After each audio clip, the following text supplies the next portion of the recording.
about having a conversation with God.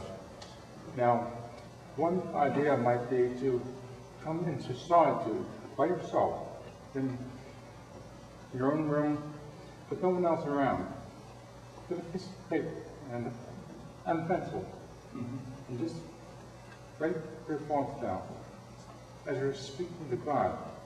Write out your sentences. Yeah. And actually give them your thoughts. And that way you're not just trying to search for them, but you're actually putting them on paper and saying, Lord, this is what I'm thinking about. When they talk about praying with the Psalms, when people talk about praying with the Psalms, one of the things that it's good to do is to get as many senses involved as possible. So that when you're by yourself, you can read the Psalms out loud, slowly. Reading them out loud so your eyes are involved, and your voice is involved, and your ears are involved. And because when you just read them with your eyes, they get in one way. When you read them with your voice, they get in two ways. And the important thing is to get the words of Scripture inside us, in us, so we can understand. And certainly, one of the reasons why we have mystical writings is because of people who wrote their conversations with God. Sometimes just the ordinary things that are in our lives, we have to try to praise them to God. Yeah. And we can get through that sometimes by writing them out. And we can say, Lord, this is what I'm after. And the other thing, and this is especially true of the prophets in the Old Testament, you do not have to worry about what you say to God. It does not have to be grammatically perfect. And it doesn't have to be please and thank you. It can be, who are you thinking? What are you doing? Plain and simple. That's quite a prayer. You know, if you read the prophets in the Old Testament, they're very angry with God. What you're saying is something that we have to really work on, but there's so many distractions in our modern life as compared to, let's say, 100 years ago. I mean, As compared to 15 years ago. yeah, compared to 15 years ago, and maybe, God forbid, 15, 20 years from now, we're going to work on it. Just look what happened. I don't know if you're up to date on what's coming out of technology. Oh, believe me, I'm a fanatic about that. That was a crazy story. But then we have our automobiles. We have so many things in our mind that our life, like, I guess years ago, we just thought about divorce. And divorce gets like this, and we're brought, hey, now we have the car, the lights, we have all this stuff that goes on in our lives, TV and everything. You know, but I guess we have to sort of train ourselves to not only go to church on a Sunday, but to take what we get from church, and as you say, try to put our mind in communication with God, and take that during as part of that during our working days of life through the week. Too distracted with all the other things. Well, it has to be, if we're going to have a relationship with God, if that's going to be part of it, and we do, we all have a relationship with God. And to varying degrees. No one has the perfect one, and no one has the most imperfect one. We have a relationship with God, but if we're going to have a relationship with God, that means we're going to have to do the human things that are involved in having a relationship. I can't have a relationship with someone that I have no communication with at all.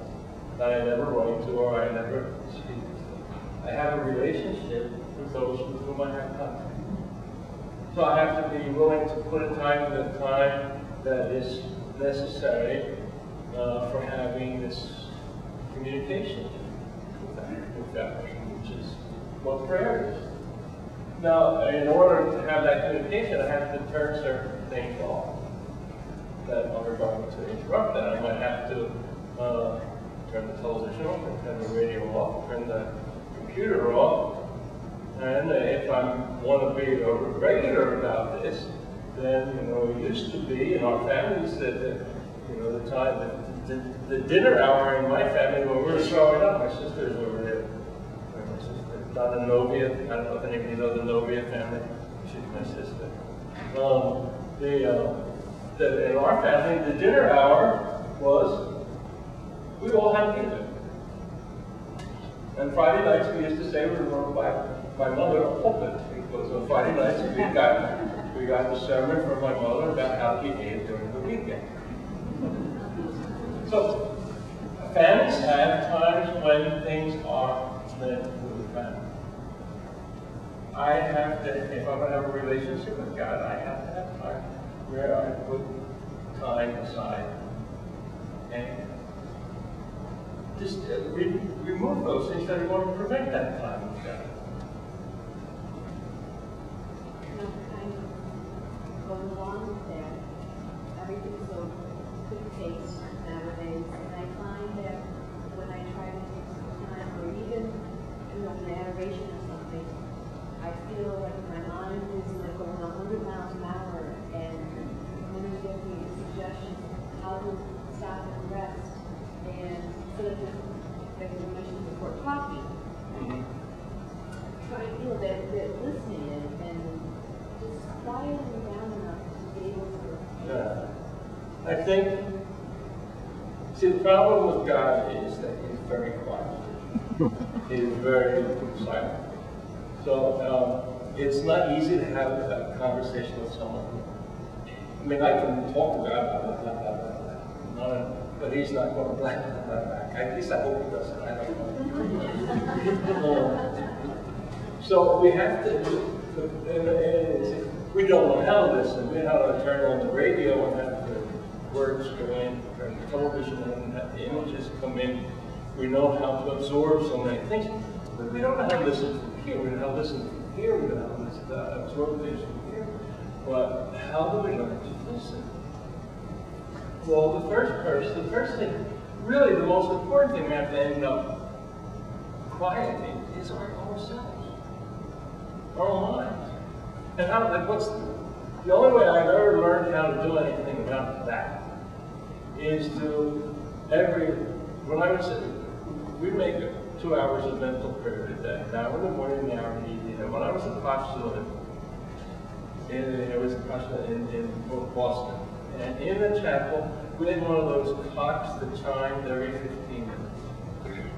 Well, ding, ding, ding, ding, ding, ding, ding, ding, ding, ding, ding, every 15 minutes.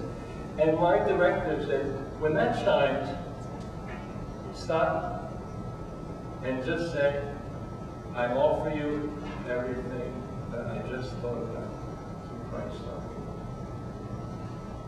All the distractions. You can sit down and I can say, you can sit down and you can say, all right, I want to have a conversation with God. But I have to remember to walk up all the way. And, okay, I'm going to sit down with that. Next week is so much further. So there's I offer that through Christ.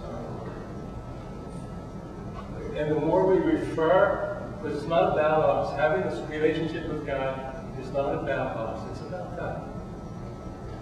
It's not whether or not I'm feeling anything or getting anything out of the conversation. It's about God. So I refer everything to God.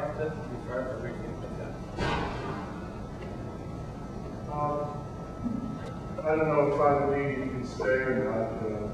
Your sister might want to take him out of here. Yeah.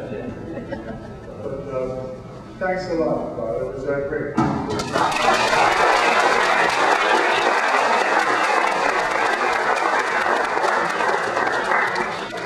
We really appreciate you coming here and all the best in your travels.